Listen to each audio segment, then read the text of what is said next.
Hey guys, hi, welcome back. So in this video, we shall discuss the nuclear and particle physics. All right. So firstly, I will cover the nuclear physics part and then I will go for the particle physics. I have divided it into two parts. Okay.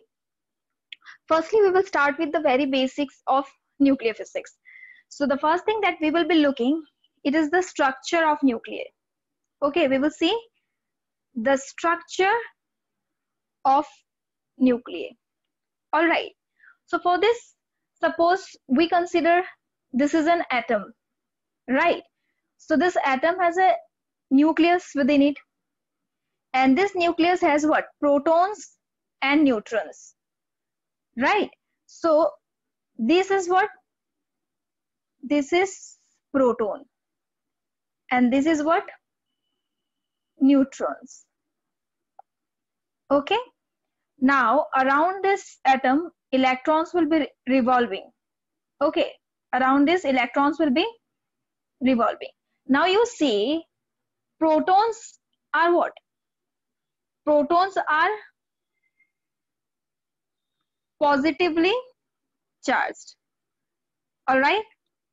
And neutrons, you can see from the name also that they are neutral.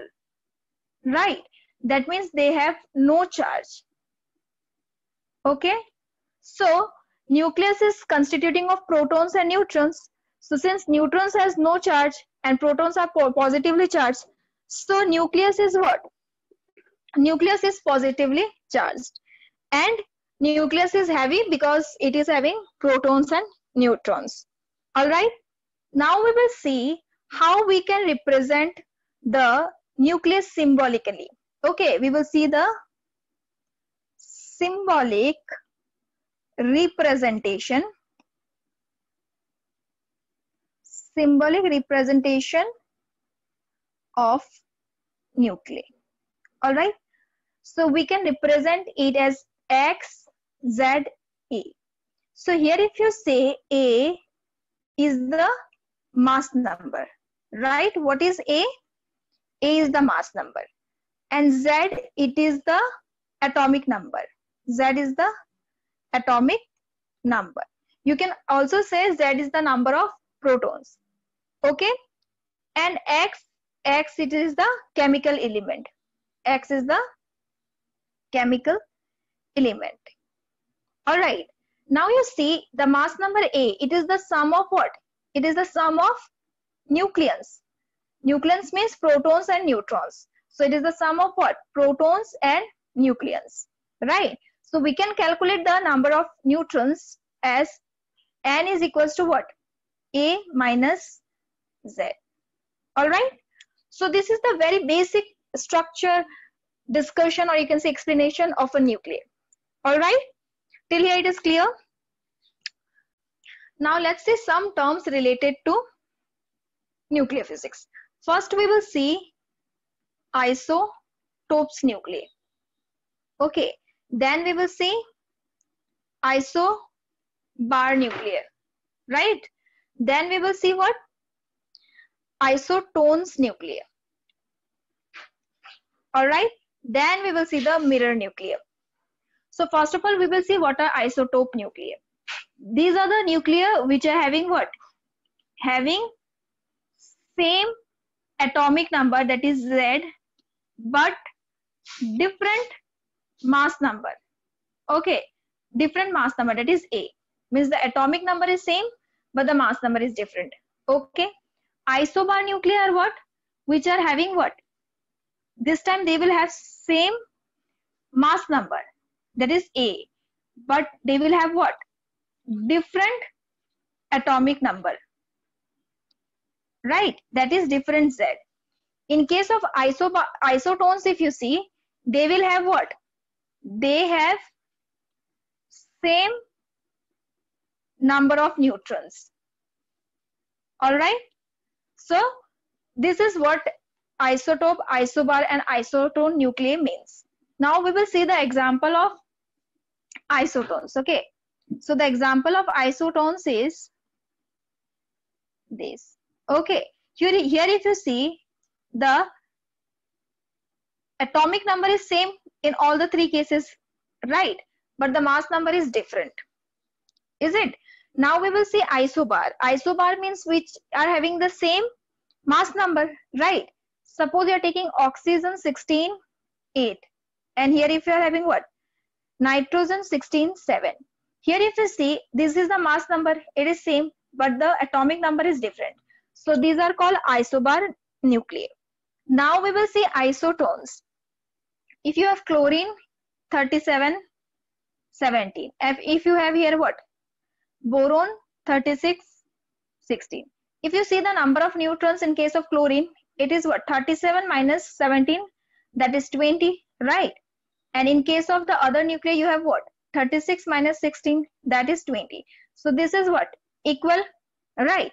So this nuclei are called isotones nuclei because the number of neutrons in this nuclei is equal. Once again, I am repeating, isotopes are having what? Same number of protons, or we can say atomic number, but different mass number. Isobars are those nuclei which are having same mass number but different atomic number.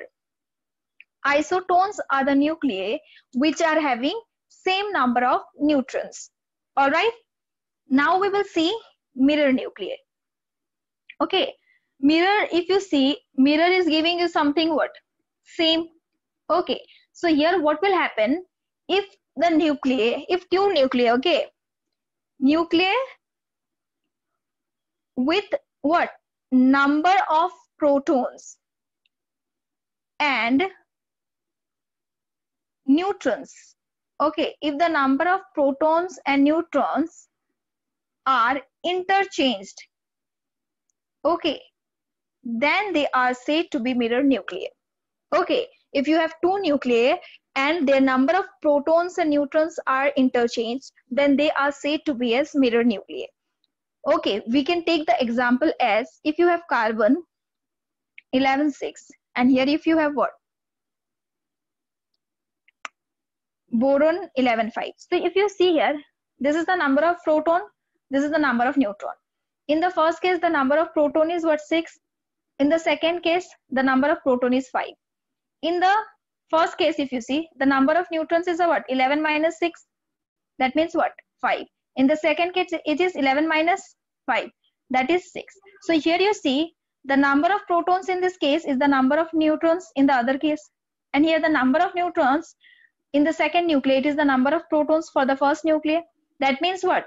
The number of proton and neutron, it is interchanged, right? So this type of nuclei are said to be mirror nuclei. One more term is there, isomeric nuclei. Okay. So I will not go for the too much detail, but I will just give you a brief that isomeric nuclei are those nuclei. These are those nuclei which are having what? Same mass number and same atomic number. Okay, which are having same Z and same what? A. But they are having what? But they are having different internal structure. Remember that the internal structure is different for isomeric nuclei. All right. Now we will see some definitions. Okay. But before going to that, we will see, firstly, we will discuss the nuclear radius. Okay. First, we will see nuclear radius. Okay. These topics are not that tough. This is very easy. Okay. So first we will discuss the nuclear radius. So you see here, rho m. Rho m is what? Rho m, it is called the mass density. Right. Rho m is the mass density. And it is given by what? Rho m is equals to A by V. That is the mass number divided by what? Volume. Right. Experimentally, we have seen that from experiment results, we can say that the mass density of the nucleus, it is almost constant. Okay, mass density is almost constant means A by V is almost constant. Right. So when A by V is constant, that means what? The mass number, it is proportional to the volume. Now we know that nuclear are what? Spherical. Okay. They are having a shape of a sphere. So we know that the volume of a sphere has formula what? The basic formula 4/3 pi r cube. So from this what you will see, the mass number is proportional to what? The cube of the radius, right? So you can write the radius is proportional to what? 1/3 to the power of the mass number. Clear? Now when you will remove this proportionality symbol, you can write r is equals to what? R naught a to the power 1/3. Here R naught, you can say that R naught, it is a proportionality constant or the radius parameter. Okay, R naught can be said as what? Proportionality constant or radius parameter. All right, and R naught can be written as R naught as a value of what? 1.1 to 1.5 Fermi, right? You can write it as 1.1 to 1.5 into 10 to the power minus 15 meter. In terms of meter, you can write this way. One more thing I would like to say here, if you are asked to find what? The comparative radii. Sometimes you might be given two nuclei and you are asked to find the comparative radii. In that case, what you will do? Just take the ratio of one radii with the other and put it equals to what? The ratio of the mass number of one nuclei with the other whole to the power 1/3. This is how you can calculate the comparative radii. All right, till here it is clear. Now we will see the spin. Okay, we will discuss about the spin of nuclei. Okay, we know that the spin J, it is equals to what? L plus S. This is the basic formula. In case of nuclei, the resultant of the nucleons, okay, the spin of nucleons, it is the resultant of the spin of its constituent, that is its nucleons, okay. The spin of nuclei, okay, is the resultant of its constituents. All right, that means nucleus are having what? Proton and neutron. The spin is half, so their resultant will give you what? The spin of nuclei. You have to keep in mind when you have even nuclei, okay. For even nuclei, the spin is 0, okay. For odd even, or you can say for even odd, okay, the spin will be given by what? The spin will be given by unpaired nucleon, okay. The unpaired nucleon will decide the spin of nucleus, okay. The nuclear spin is given by the unpaired nucleon. And in case of odd nuclei, the resultant of unpaired, okay, the resultant of unpaired nucleon will decide what? It will decide the nuclear spin. All right, so till here it is clear. Next, what we will see? We will see the parity. Okay, parity. So parity is what? It is the property, okay. It is the property of wave function which is representing a quantum mechanical nuclear state. Suppose you have psi x, y, z. Suppose this is what? A wave function which is representing a quantum mechanical state. Now, if you are doing the inversion of its space coordinates, that is x, y, z, okay.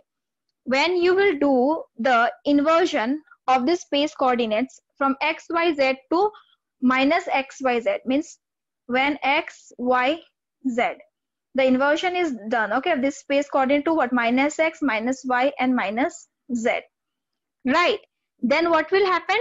Then the sign of the wave function, it may change or it may not change through the origin.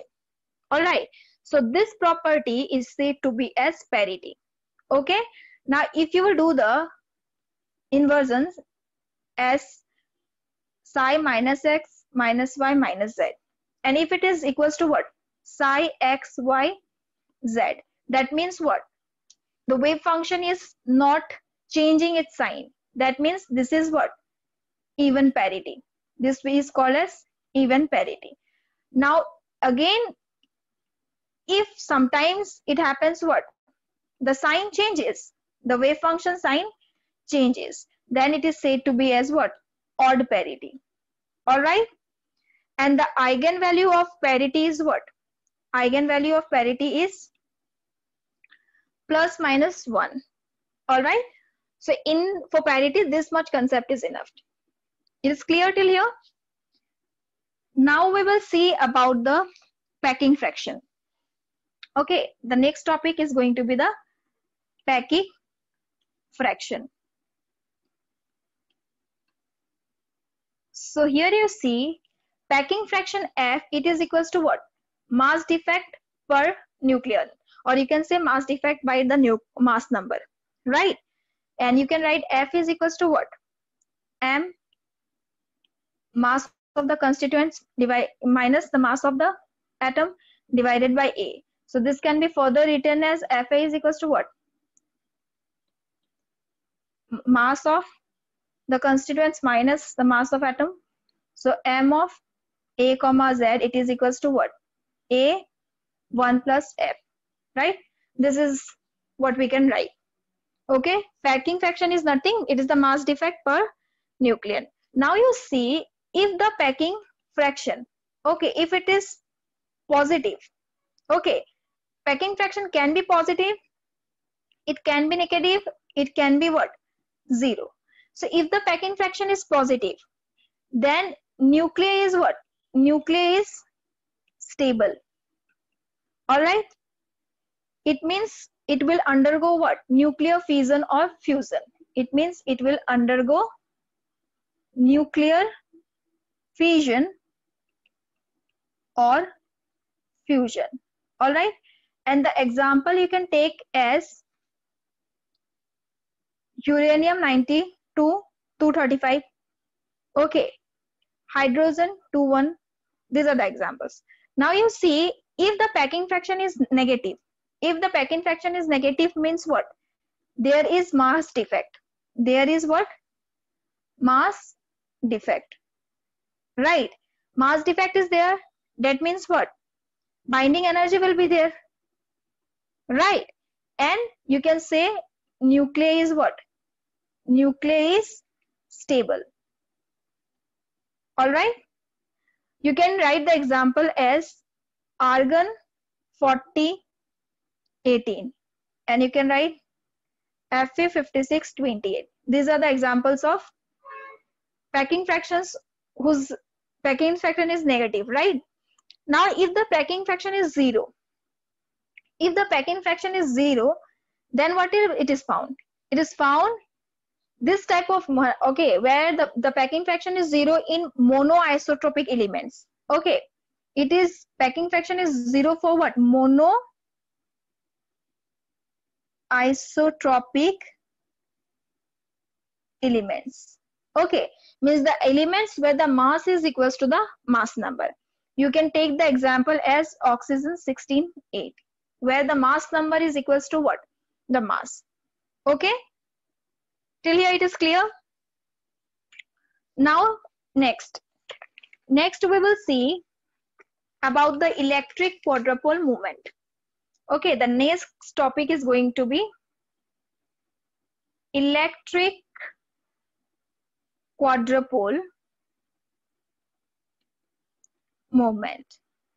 So the electric quadrupole movement, it is a parameter. Okay, what it is? It is a parameter which is describing the effective shape of the ellipsoid of nuclear charge distribution. If a ellipsoid is having nuclear charge distribution, then electric quadrupole movement, it will describe the effective shape of it. Okay, it is a parameter which describes, okay, which describes the effective shape of the ellipsoid of charge distribution, right? Electric quadrupole moment, it is the property of a nucleus, you can say, which will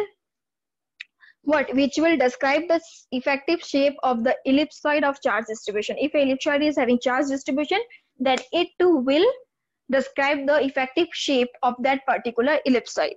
Now you see the electric quadrupole moment is denoted by Q. Q is equals to what? The formula for Q is E by 2 3z square minus r square, right? This is for classical. Okay, this is classically.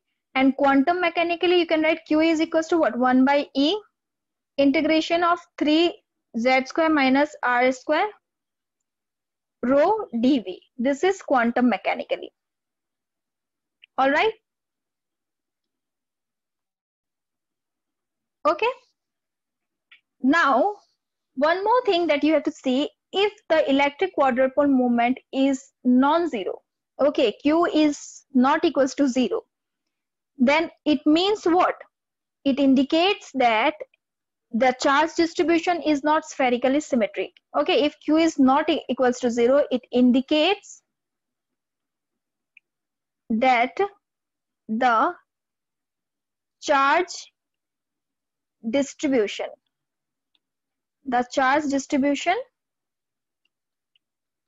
is not spherically symmetric. It is not spherically symmetric. All right. Now, for spherically symmetric, okay, for spherically symmetric, the electric quadrupole moment is equals to 0. Okay, and you can see x square, it is equals to y square, it is equals to z square, it is equals to what? 1 by 3 r square for spherically symmetric. All right. Now, if you see, this is sphere. Okay, this side I'm taking it to be z. Then this is for spherical. Okay, for spherical, the quadrupole moment is what? Electric quadrupole moment is 0, right? Now, if you have a what? Parabola. This side also I'm taking this to be as z. Okay, this is a parabola. So for a parabola, the electric quadrupole moment, it is greater than 0. And for a oblate, the electric quadrupole moment, it is less than 0. This is a oblate. All right. So this is the concept of electric quadrupole moment. And this much is enough for the competitive examinations. All right. Now we will discuss about the properties of nuclear forces. This is a very important topic. Okay, we will see properties of nuclear forces. So we know that the nuclear forces, these are the strongest force out of all. Okay, and we know there are 4 types of forces: gravitational, electromagnetic, weak, strong, right? So out of these 4 forces, the nuclear forces are the strongest. Now you see inside nucleus, what you have? Inside the nucleus, you have protons, right? And you have neutrons, yes or no? Now you see the protons and protons, they should repel each other, right? And they should fly away. They should go away from each other. But this is not happening. Why? Because they are having an attractive force between them. And that particular force is termed as the nuclear force. Okay? Neutron, neutron, proton, neutron, neutron, proton, all these are what? Not going away from each other. Means they are what? Pulled by a attractive force, because they are not flying apart. So that particular force is called nuclear forces. So the property of nuclear force is what? They are short range forces. They are what? Short range forces. Means when 2 two nucleus, the distance between two nucleus is what? Short. In that case only they will attract each other. Okay, and the range is of Fermi. Okay, the range of nuclear forces is Fermi, and if it is going out of this range, in that case what will happen? They will repel each other, because after that Coulomb repulsion will be there. All right. The second thing is that they are charge independent. They are charge independent. That means nuclear forces, it can exist between proton and proton, between neutron and proton, and between neutron and neutron. It is not depending on the charge, right? The third is they are spin dependent. They are what? They are spin dependent. Okay, that means it will depend whether the spin is what? Parallel or anti-parallel. Nuclear forces are spin dependent. The fourth is what? They are saturated. The fourth is what? They are saturated, and they are radially saturated by the surrounding. Okay. The fifth is they are the strongest force known in nature. Okay, they are the strongest force known in nature. All right. And the sixth is that they are what? They are non-central. Non-central meaning, you know, non-central means what? Nuclear forces are non-central. This means that the force between two particles, it is not directed by the line or along the line joining them. Okay, and tensor force is there between nucleons. This is the reason that they are non-central, right? Non-central, once again I'm repeating, it is a force between two particles that is not directed along the line joining the two particles. And nucleon force, tensor force between the nucleons, it is a non-central force. All right. So these are the properties of nuclear forces. Next, we will see the binding energy. This is also a very important concept. Okay, the binding energy. So what is binding energy? We know that nucleus has what? Nucleus inside it. Means it has proton and neutron. Okay, and proton or neutrons are bound together by an attractive nuclear force, right? So to separate protons and neutrons, the amount of energy which is required, that particular energy is said to be the binding energy. It is the energy, binding energy is the energy required to separate. It is the energy required to separate what? To separate protons and neutrons bound together inside a nucleus. All right, and binding energy can be written as delta m c square. Now this delta m is what? It is the mass defect, right? And the mass defect can be written as what? You can write the mass defect as the mass of the constituents minus the mass of atom. You can write by mass defect as what? Mass of constituent. Okay, mass of constituents minus mass of atom. Okay, minus the mass of atom, and c square will be as it is. Now you see mass of constituents. Nucleus has what? Proton and neutron, right? So if you see z number of protons are there, and the mass of proton is what? MP. So this is the mass of proton as a whole, plus the mass of neutrons. We know the number of neutrons is what? A minus with z, right? This is giving the number of neutrons. So here you will have what? Mass of neutron multiplied minus the mass of what? The mass of the atom as a whole, right? So this term which is within the bracket, this is the mass defect. Okay, and mass defect multiplied with c square, it is the binding energy. All right, till here it is clear. So now we will see the binding fraction curve, or you can say the binding energy per nucleon. So firstly, I would like to say, please don't judge the graph which I have drawn. I know it is somewhat messy, but it is just for the purpose of understanding. So now firstly, I would like to say the binding fraction. Okay, it is given by binding energy per nucleon, and it is the parameter which is used to measure the relative stability.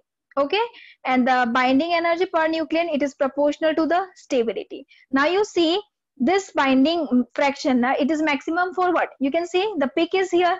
Okay, so it is maximum for Fe 5628. Now for magic numbers, you can see N is equals to, for which the number of neutrons is what? 2, 8, 20, 28, 50, 82, and proton number 2, 8, 20 up to 126.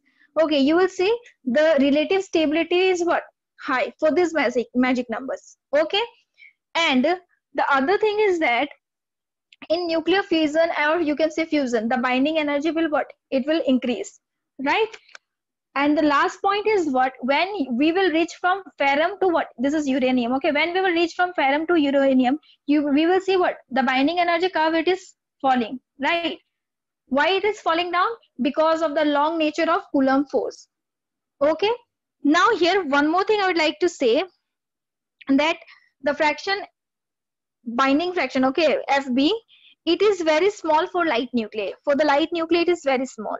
Okay, and it will go on increasing as the value of what? A will increase, it will go on increasing, and it will reach a point, okay, it will reach a value 8 mega electron volt, okay, per nucleon, which is for the mass number 20. Okay, for this mass number, for this point I'm saying, till this point what will happen?